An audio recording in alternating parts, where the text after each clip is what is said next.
Laporan CIA tentang G30S PKI dan operasi penumpasan PKI yang baru diungkap setelah 30 tahun disimpan sebagai dokumen rahasia menjawab banyak pertanyaan rakyat. Jika bukan karena Maijen Soeharto yang tersisa dan mengambil alih komando pimpinan TNI Angkatan Darat, sejarah Indonesia pasti berubah. Republik Indonesia sudah pasti akan menjadi negara komunis. Banyak kemungkinan yang akan terjadi dan semuanya lebih buruk. Presiden kedua Republik Indonesia. Siapa yang tidak mengenal beliau? Beliau tidak lain dan tidak bukan adalah Presiden Haji Muhammad Soeharto. Lahir dari keluarga petani di Kemusuk, Yogyakarta pada tanggal 8 Juni tahun 1921 dan meninggal di Jakarta pada tanggal 27 Januari tahun 2008 pada usia 86 tahun. Jasanya kepada bangsa dan negara juga tidak bisa disepelekan. Akan tetapi bagi kaum komunis hal ini sangat bertolak belakang. Kaum komunis sangat membenci Presiden Soeharto karena beliaulah yang menghancurkan komunis di negara tercinta ini. Akibat dari dendam dan bencinya mereka, sampai sekarang Presiden kedua Republik Indonesia ini difitnah dengan masif, dengan cara memutarbalikkan fakta sejarah yang sudah tertulis di bangku sekolah dengan sistematis. Dari keadaan yang seperti itu, maka kami sebagai salah satu generasi yang mendapatkan pendidikan Pancasila saat sekolah di masa beliau masih menjadi presiden, merasa ada tanggung jawab untuk memberikan jawaban atas tuduhan miring terhadap beliau, untuk mengimbangi informasi-informasi yang menyudutkan beliau, terutama bagi generasi muda yang tidak tahu menahu tentang sejarah masa lalu bangsa ini. Dan akhirnya belajar sejarah dari sumber yang salah, yaitu bersumber dari orang-orang simpatisan atau pendukung komunisme yang sangat gencar ingin mengubah sejarah masa lalu mereka. Beberapa pemimpin dunia yang memuji Presiden Soeharto dalam pernyataannya. Berikut ini adalah pernyataan tersebut. Dr. Mahathir Mohamad, mantan Perdana Menteri Malaysia, mengatakan, krisis ekonomi tahun 1998 memang dirancang untuk menjatuhkan Pak Harto. Jika Pak Harto tidak jatuh, Indonesia akan jadi negara maju. Lee Kuan Yew, mantan Perdana Menteri Singapura, juga mengatakan, Pak Harto pemimpin luar biasa. Beliau harus mendapat tempat terhormat dalam sejarah Indonesia. Sedangkan Sultan Bolkiah dari Kerajaan Brunei mengatakan, dipimpin Pak Harto, Indonesia bersatu, pemerintahan stabil, ekonomi maju pesat, sangat disayangkan beliau dijatuhkan. Sebenarnya Pak Harto berkali-kali mengutarakan niat untuk mundur, namun beliau melihat ancaman luar biasa besar membahayakan bangsa dan negara kesatuan Republik Indonesia.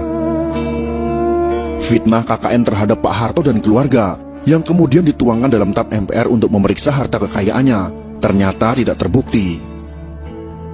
Majalah Time memfitnah Pak Harto dan keluarga dengan tuduhan punya simpanan 30 miliar dolar Amerika Serikat. Ternyata tidak terbukti sama sekali. Berbagai tim khusus dibentuk pemerintah untuk menyelidiki harta Pak Harto. Satu pun tak menemukan rekening yang mencurigakan di perbankan asing. Silahkan cari kemana saja. Jika terbukti saya ada simpanan 1 sen saja, saya siap dihukum mati, kata Pak Harto. Semua tuduhan itu adalah fitnah. Belakangan terbukti Pak Harto dijatuhkan oleh konspirasi global, yaitu Partai Demokrat Amerika Serikat, Partai Komunis Cina, dan sekutunya, yang berkolusi dengan kelompok anti-Soeharto. Penyebab utama Pak Harto dijatuhkan adalah karena kemesraan dan keberpihakan Pak Harto yang sangat besar kepada umat Islam sejak tahun 1986.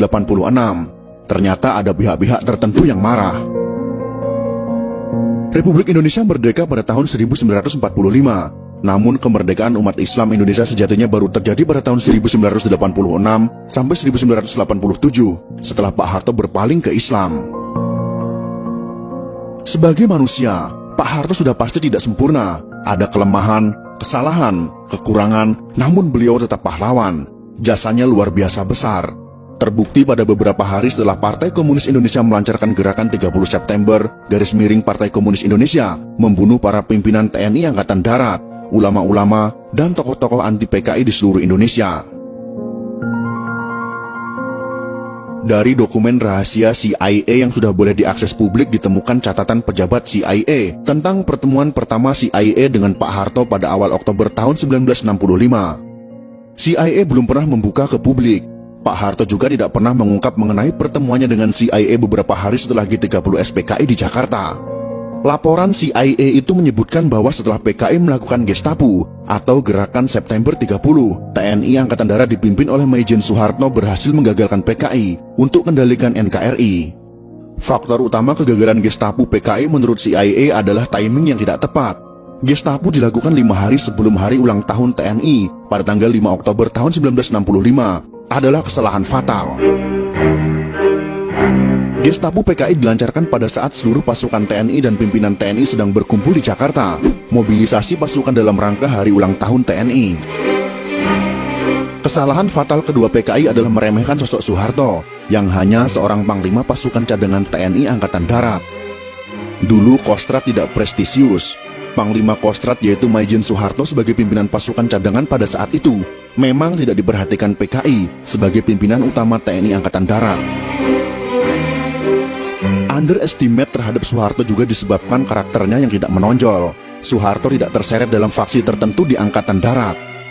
Dalam hal ini yang harus kita ketahui adalah, pada masa itu Kostrad tidak memiliki pasukan tempur. Jadi Maijen Soeharto pada saat itu tidak memiliki pasukan yang siap untuk berperang. CIA mengungkap, sikap low profil Soeharto disebabkan oleh kegagalan besar operasi Trikora pembebasan Papua Barat, di mana TNI kalah telak dari Belanda. Soeharto yang low profil, tidak suka berpolitik selama menjadi perwira TNI, membuat posisinya dianggap netral, tidak berbahaya oleh PKI. Di internal TNI pada saat itu, ada TNI faksi pro Soekarno, seperti Jenderal Ahmad Yani, ada faksi pro Abdul Haris Nasution, yang anti PKI, dan faksi TNI yang pro dengan PKI. Dari film G30S PKI yang dibuat berdasarkan fakta sejarah itu, rakyat tahu bahwa sempat timbul pro kontra di Politbiro PKI mengenai Jenderal Ahmad Yani. Keputusan PKI untuk menculik dan membunuh Jenderal Ahmad Yani yang Soekarnois didebat anggota Politbiro PKI. Akhirnya bulat disepakati Jenderal Ahmad Yani masuk daftar korban. Dokumen CIA menyebut bahwa keputusan PKI untuk menghabisi Jenderal Ahmad Yani karena dikhawatirkan Yani akan jadi masalah jika Soekarno meninggal dunia. Sedangkan Maijen Soeharto adalah staf dari Jenderal Ahmad Yani. Pak Harto tidak termasuk pimpinan TNI Angkatan Darat yang diperhitungkan oleh PKI. Inilah kesalahan fatal Gestapo PKI. Laporan CIA jelas menyebut ada kesalahan analisa Politbiro PKI dalam menyusun daftar korban. PKI tidak memperhitungkan kemampuan militer Soeharto. Secara politik, benar Maijen Soeharto sudah tamat karena memalukan Soekarno. Secara militer juga tamat karena hanya jadi panglima pasukan cadangan. Dari perspektif faksi militer, Soeharto tidak masuk faksi manapun.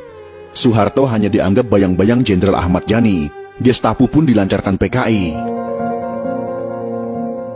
Pertanyaan besar pun muncul tentang faktor keberhasilan Soeharto melakukan serangan balasan terhadap aksi Gestapo yang berujung kepada penumpasan PKI terjawab dalam laporan CIA. Saat hampir semua pimpinan TNI Angkatan Darat yang anti PKI dan pro Soekarno sudah dibunuh PKI, yang tersisa hanya Maijen Soeharto dan Jenderal Nasution yang terluka. Muncul pertanyaan, mengapa Soeharto bisa memobilisasi TNI begitu cepat dalam jumlah besar?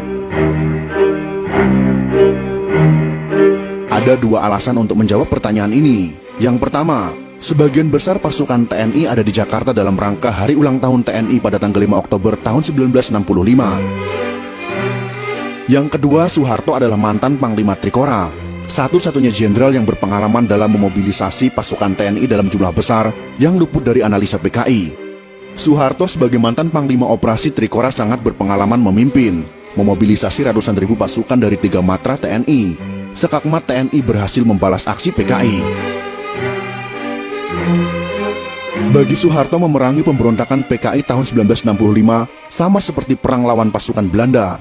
Hanya saja PKI lebih lemah daripada Belanda.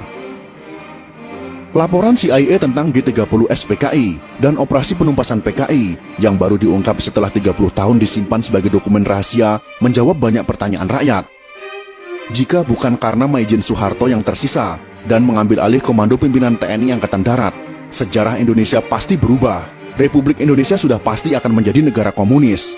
Banyak kemungkinan yang akan terjadi, dan semuanya lebih buruk.